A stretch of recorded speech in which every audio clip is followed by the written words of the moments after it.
آج ہم مولانا سید ابو العلا مودودی کی کتاب سیرت سرور عالم کے ایک بہت ہی دلچسپ حصے پر بات کرنے والے ہیں۔ جی، خاص طور پر وہ تمثیل جو انہوں نے پیش کی ہے۔ بالکل، ایک انالوجی جو نبوت اور غیب کی حقیقتوں کو سمجھنے میں مدد دیتی ہے۔ مطلب وہ چیزیں جو ہم براہ راست دیکھ یا محسوس نہیں کر سکتے۔ صحیح۔ اور یہ گفتگو جو ہے یہ ایک آڈیو بک پر مبنی ہے جو یوٹیوب پر دستیاب ہے۔ ہمارا مقصد صرف اس تمثیل کو دہرانا نہیں، جی نہیں، بلکہ اس کی گہرائی میں جانا ہے۔ ہاں، یہ دیکھنا کہ مولانا مودودی علم کے مختلف ذرائع جیسے مشاہدہ اور وحی ان کا موازنہ کیسے کرتے ہیں۔ تو چلیں اس پر ایک گہری نظر ڈالتے ہیں۔ ضرور۔ تو تمثیل شروع ہوتی ہے ایک جانے پہچانے منظر سے۔ ایک بڑا شہر ہے، فیکٹریاں چل رہی ہیں، ٹرینیں، ٹرامیں، گھروں میں روشنیاں، پنکھے۔ جی ہاں، ہزاروں بلب روشن ہیں، پنکھے چل رہے ہیں، اور یہ سب کس سے ہو رہا ہے؟ بجلی سے۔ بجلی کی قوت سے۔ لیکن عام طور پر ہم ان چیزوں کو دیکھ کر بہت زیادہ حیران نہیں ہوتے ہیں نا؟ نہیں ہوتے، بالکل روزمرہ کی بات لگتی ہے۔ کیوں؟ کیونکہ ہمیں پتا ہے کہ ان سب چیزوں کے پیچھے تارے ہیں، وہ تاریں ہمیں نظر آتی ہیں۔ جی، ان کا تعلق نظر آتا ہے۔ اور ہمیں یہ بھی معلوم ہے کہ یہ تاریں کہاں جا رہی ہیں، کسی بجلی گھر، کسی پاور ہاؤس میں۔ اس کا بھی ہمیں علم ہوتا ہے۔ ہمیں یہ بھی اندازہ ہے کہ وہاں لوگ کام کر رہے ہیں، وہاں ایک انجینئر ہے جو بجلی کا علم رکھتا ہے۔ جی، جو جانتا ہے کہ یہ توانائی کیسے پیدا کرنی ہے، مشینوں سے کیسے کام لینا ہے۔ بالکل، اور اسی کی پیدا کردہ قوت کے یہ سارے کرشمے ہیں جو ہم روشنی اور حرکت کی شکل میں دیکھتے ہیں۔ تو خلاصہ یہ کہ سبب اور اثر، پورا سلسلہ۔ ہاں، پاور ہاؤس سے بلب تک سب ہماری سمجھ اور مشاہدے میں ہے۔ اسی لیے کوئی بڑا اختلاف رائے نہیں ہوتا، کوئی خاص حیرانی نہیں ہوتی۔ صحیح۔ اب مولانا کہتے ہیں ذرا تصور بدلیں۔ فرض کریں بلب اب بھی جل رہے ہیں، پنکھے ویسے ہی چل رہے ہیں، ٹرینیں دوڑ رہی ہیں، لیکن وہ تارے غائب ہیں، نظر نہیں آتی، پوشیدہ ہیں۔ جی، اور وہ بجلی گھر ہماری نظروں سے، ہمارے حواس سے باہر ہے، ہمیں نہیں معلوم وہاں کیا ہو رہا ہے، کون ہے، کوئی انجینئر ہے بھی یا نہیں۔ اب بتائیے، کیا اب بھی رد عمل وہی رہے گا؟ کیا اب بھی ہم اتنے ہی مطمئن ہوں گے؟ نہیں، یقیناً نہیں۔ یہ ایک بہت اہم موڑ ہے تمثیل میں۔ جی، جب آپ کو ذریعہ نظر نہ آئے، جب وہ تاریں اور بجلی گھر غائب ہو جائیں تو فوراً ذہن میں سوالات اٹھتے ہیں، حیرت ہوتی ہے۔ الجھن؟ بالکل، الجھن، بے چینی، اطمینان ختم ہو جاتا ہے۔ دماغ پوچھتا ہے یہ سب کیسے ہو رہا ہے، کون کر رہا ہے؟ تو یہ صرف تجسس نہیں بلکہ ایک فکری ضرورت بن جاتی ہے وضاحت کی۔ جی ہیں، جب آپ اثر دیکھیں اور سبب نہ جانیں تو ذہن خود بخود جواب تلاش کرتا ہے، اور چونکہ ہر ایک کا علم محدود ہے تو پھر مختلف جوابات آئیں گے۔ لا محالہ قیاس آرائیاں شروع ہو جاتی ہیں، مختلف نظریات بنتے ہیں، یہیں سے اختلاف جنم لیتا ہے۔ بالکل، اور مولانا مودودی اسی ممکنہ صورتحال میں جو مختلف فکری گروہ بن سکتے ہیں ان کا ایک خاکہ پیش کرتے ہیں۔ جی، وہ بتاتے ہیں کہ لوگ کیا کیا سوچ سکتے ہیں۔ ہاں، مثلاً ایک گروہ کہے گا یہ سب کچھ خود بخود ہو رہا ہے، آپ سے آپ، کوئی باہر کی طاقت نہیں ہے، یعنی ان چیزوں کی اپنی فطرت ہی ایسی ہے۔ جی۔ پھر ایک دوسرا گروہ دلیل دے گا، نہیں، یہ جو مادہ ہے نا، جن چیزوں سے یہ بلب یا پنکھے بنے ہیں، ان کی ترکیب ہی ایسی ہے کہ روشنی اور حرکت پیدا ہو رہی ہے۔ مادہ پرستی کا نظریہ ہے نا، کہ مادہ ہی اصل حقیقت ہے۔ ہاں، مٹیریلزم۔ پھر ایک تیسرا گروہ آتا ہے، وہ کہتا ہے نہیں، اس دنیا سے باہر کچھ غیر مرئی طاقتیں ہیں، کچھ دیوتا ہیں، وہ یہ کام کر رہے ہیں۔ اچھا۔ کوئی بلب جلا رہا ہے، کوئی ٹرین چلا رہا ہے، کوئی پنکھے گھما رہا ہے، الگ الگ کام، الگ الگ طاقتیں۔ یہ تو شرک یا پرانی تہذیبوں جیسا تصور ہو گیا۔ جی، اور پھر ایک چوتھا گروہ بھی ہے، وہ جو سوچ سوچ کر تھک گئے ہیں، ہار مان لی انہوں نے۔ ہاں، وہ کہتے ہیں بھائی یہ تو ایک راز ہے، ایک طلسم ہے، ہماری عقل نہیں پہنچ سکتی اس کی تہ تک، ہم تو بس وہی جانتے ہیں جو دیکھتے ہیں۔ اس سے آگے کچھ نہیں کہہ سکتے، نہ ہاں نہ نہ۔ بالکل، نہ تصدیق نہ تردید۔ یہ ایگنوسٹسزم والی بات ہو گئی، لادریت۔ تو یہ چار مختلف قسم کی سوچیں سامنے آ گئیں۔ اور اہم بات یہ، جیسا کہ مولانا واضح کرتے ہیں، کہ یہ چاروں گروہ کس بنیاد پر بات کر رہے ہیں؟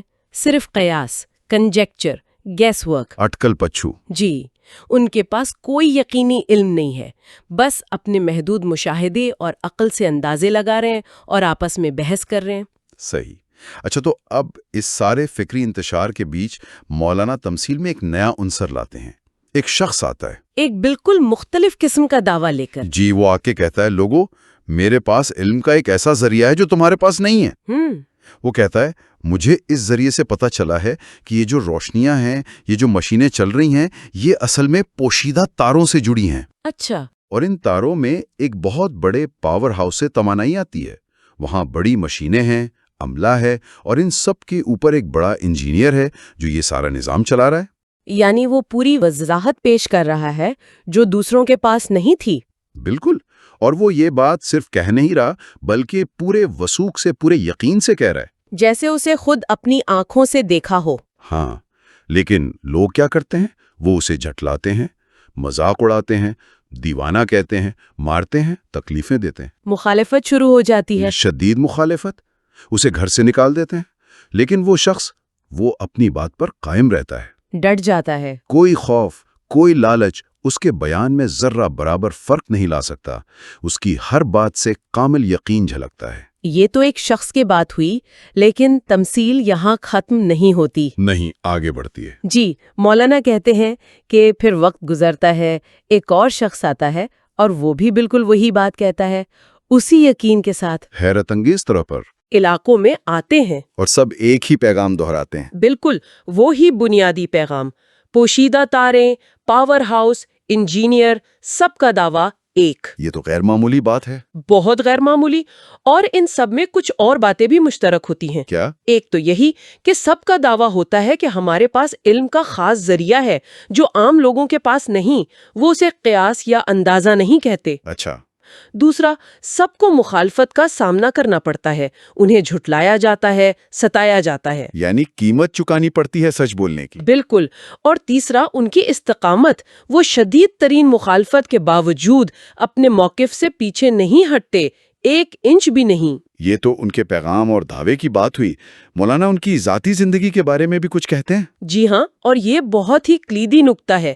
وہ ان پیغام لانے والوں کے کردار کی طرف توجہ دلاتے ہیں۔ کردار کیسا ہوتا ہے ان کا؟ وہ کہتے ہیں کہ ان سب میں یہ بات بھی مشترک ہے کہ ان کا کردار بے داغ ہوتا ہے، کوئی جھوٹا نہیں، کوئی بددیانت نہیں، کوئی بد کردار نہیں۔ یعنی امین اور صادق ہوتے ہیں۔ جی، ان کی سچائی کی گواہی تو اکثر ان کے دشمن بھی دیتے ہیں۔ اخلاق بہت بلند ہوتے ہیں، نیکی اور تقوی میں یعنی پرہیزگاری میں وہ سب سے نمایاں ہوتے ہیں۔ اچھا، اور ان کی ذہنی حالت؟ کہیں یہ لوگ جذباتی یا؟ نہیں، بالکل نہیں۔ مولانا کہتے ہیں کہ ان میں جنون یا دیوانگی کا شائبہ تک نہیں ہوتا، بلکہ اس کے برعکس وہ عقل و حکمت کی باتیں کرتے ہیں۔ کیسی باتیں؟ وہ اخلاقیات، روحانی پاکیزگی، معاشرتی اصلاح کے لیے ایسی تعلیمات اور قوانین لاتے ہیں جن کی گہرائی کو سمجھنے میں بڑے بڑے عقل مندوں کی عمریں گزر جاتی ہیں۔ یعنی وہ صرف دعویٰ نہیں کرتے بلکہ ایک پورا نظام فکر و عمل بھی دیتے ہیں۔ بالکل۔ اور تیسری بات، ان کی یقین کی پختگی، وہ جو کہتے ہیں اس پر خود سب سے زیادہ یقین رکھتے ہیں اور عمل کرتے ہیں، دنیا کی کوئی طاقت انہیں ہلا نہیں سکتی۔ تو اب مولانا گویا ایک موازنہ پیش کرتے ہیں۔ ایک طرف وہ لوگ ہیں جو صرف قیاس آرائیاں کر رہے ہیں، جنہیں متن میں مکذبین یعنی جھٹلانے والے کہا گیا ہے، اور دوسری طرف یہ پیغام لانے والے ہیں جو ایک خاص علم کا دعویٰ کر رہے ہیں، جنہیں مدعی یعنی دعویٰ کرنے والے کہا گیا ہے۔ ہاں، تو اب وہ کہتے ہیں کہ عقل سلیم کی عدالت میں، یعنی ایک غیر جانبدار اور سمجھدار ذہن کے سامنے ان دونوں گروہوں کو پیش کیا جائے، اور پھر فیصلہ کیا جائے کہ کس کی بات میں زیادہ وزن ہے۔ ٹھیک ہے، تو پہلے مکذبین یعنی قیاس کرنے والوں کا کیس دیکھتے ہیں۔ ان کے دلائل کیا ہیں؟ جی، ان کے موقف کی کمزوریاں کیا ہیں؟ پہلی بات، شدید اختلاف رائے۔ اصل حقیقت کیا ہے، اس پر ان میں کوئی اتفاق نہیں، ایک ہی گروہ کے اندر بھی اختلاف ہے۔ دوسری بات، وہ خود مانتے ہیں کہ ہمارے پاس علم کا کوئی خاص ذریعہ نہیں، وہ زیادہ سے زیادہ یہی کہتے ہیں کہ ہمارا اندازہ دوسروں سے بہتر ہے، مگر ہے وہ اندازہ ہی۔ یعنی وہ خود اپنے علم کی حدود کو تسلیم کرتے ہیں۔ جی، تیسری بات، عدم یقین۔ انہیں خود اپنے نظریات پر کامل یقین نہیں ہوتا، وقت کے ساتھ ان کی رائیں بدلتی رہتی ہیں، آج کچھ کل کچھ۔ تجربے اور غور و فکر سے خیالات بدل جاتے ہیں۔ بالکل۔ اور چوتھی اور سب سے اہم بات، ثبوت کا فقدان۔ وہ اپنے دعووں کے لیے صرف باتیں کرتے ہیں، منطق لڑاتے ہیں، کبھی وہ پوشیدہ تار، وہ بجلی گھر، وہ انجینئر دکھایا نہیں، ثابت نہیں کیا۔ ٹھیک ہے، اب اس کے مقابلے میں ان پیغمبروں یعنی مدعیوں کا موقف کیا ہے؟ ان کی مضبوطی کیا ہے؟ پہلی بات، کامل اتفاق، بنیادی نقاط پر وہ سب متفق ہیں، ہزاروں سال اور ہزاروں میل کا فاصلہ بھی ان کے پیغام کی بنیاد کو نہیں بدلتا۔ وہی پوشیدہ نظام، وہی مرکزی کنٹرول، وہی ایک انجینئر۔ یہ غیر معمولی ہم آہنگی ہے۔ دوسری بات، خاص ذریعے کا دعویٰ۔ سب کہتے ہیں کہ ہمارے پاس علم کا ایک خاص ذریعہ ہے، وہی کا، جو عام لوگوں کے پاس نہیں۔ یہ قیاس نہیں، علم ہے۔ وہ اپنے علم کے ماخذ کے بارے میں بہت واضح ہیں۔ تیسری بات، یقین کامل۔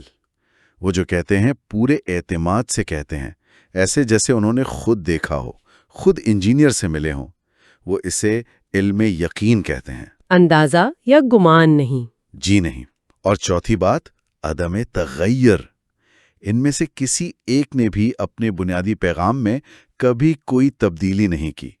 جو بات پہلے دن کہی، آخری سانس تک اسی پر قائم رہے۔ ثابت قدمی۔ تو اب مولانا کی یہ تمثیل ہمارے سامنے دو بالکل مختلف راستے رکھ دیتی ہے نا؟ جی بالکل، علم تک پہنچنے کے دو مختلف طریقے۔ ایک راستہ ہے انسان کی اپنی محدود حصوں اور عقل پر بھروسہ کر کے اندازے لگانے کا، جس کا نتیجہ کیا ہے؟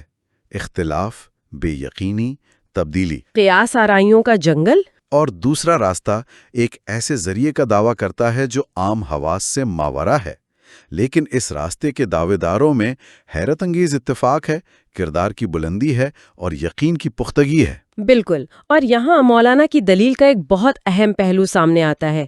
وہ صرف یہ نہیں کہہ رہے کہ پیغام کیا ہے، بلکہ یہ بھی کہہ رہے ہیں کہ پیغام لانے والا کون ہے۔ یعنی پیغام کی سچائی پرکھنے کے لیے پیغمبر کا کردار بھی اہم ہے۔ جی، ان کا کردار، ان کا اعتماد، ان جیسے دوسرے پیغمبروں کے ساتھ ان کا اتفاق، یہ سب چیزیں مل کر ان کے دعوے کو وزن دیتی ہیں۔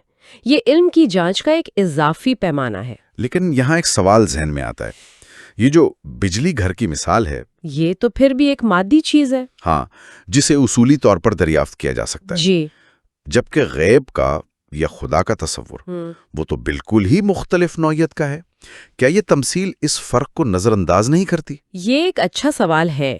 دیکھیں، ہر تمثیل کی اپنی حدود ہوتی ہیں۔ انالوجی کبھی بھی 100% مماثلت نہیں رکھتی۔ صحیح۔ یہاں مقصد شاید بجلی گھر اور خدا کی ذات کو ہر لحاظ سے ایک جیسا دکھانا نہیں ہے، بلکہ زور اس بات پر ہے کہ جیسے ایک پیچیدہ نظر آنے والے نظام کو سمجھنے کے لیے بھی خاص علم اور ذریعے کی ضرورت ہے۔ انجینئرنگ کا علم، پاور ہاؤس تک رسائی۔ جی، اسی طرح کائنات اور اس کے خالق جیسے اس سے کہیں زیادہ پیچیدہ اور نظر نہ آنے والے حقائق کو سمجھنے کے لیے بھی کسی خاص ذریعے کی ضرورت ہو سکتی ہے۔ اصل نقطہ ذریعے کا فرق ہے اور اس ذریعے سے ملنے والے علم کی خصوصیات ہیں۔ تو گویا یہ تمثیل ہمیں صرف تجرباتی یا سائنسی ثبوت تک محدود رہنے کے بجائے ہاں، یہ ہمیں دعوت دیتی ہے کہ علم کے ذرائع پر غور کرتے ہوئے دائرہ وسیع کریں۔ یہ پوچھتی ہے کہ کیا کسی دعوے کی سچائی میں دعویٰ کرنے والے کے کردار، اس کی مستقل مزاجی اور اس کے پیغام کے اندرونی ہم آہنگی کا بھی کوئی دخل ہے؟ یعنی صرف کیا کہا جا رہا ہے اہم نہیں، بلکہ یہ بھی اہم ہے کہ کون کہہ رہا ہے اور کیسے کہہ رہا ہے۔ تو آخر میں یہ تمثیل سننے والوں کے لیے ایک سوال چھوڑ جاتی ہے نا؟ جی بالکل، ایک نقطہ غور و فکر کے لیے کہ جب ہم غیبی حقائق یعنی وہ حقیقتیں جو حواس سے ماورا ہیں ان کے بارے میں مختلف دعووں کو دیکھتے ہیں تو ان کی سچائی کا فیصلہ کیسے کریں؟ کن معیارات پر پرکھیں؟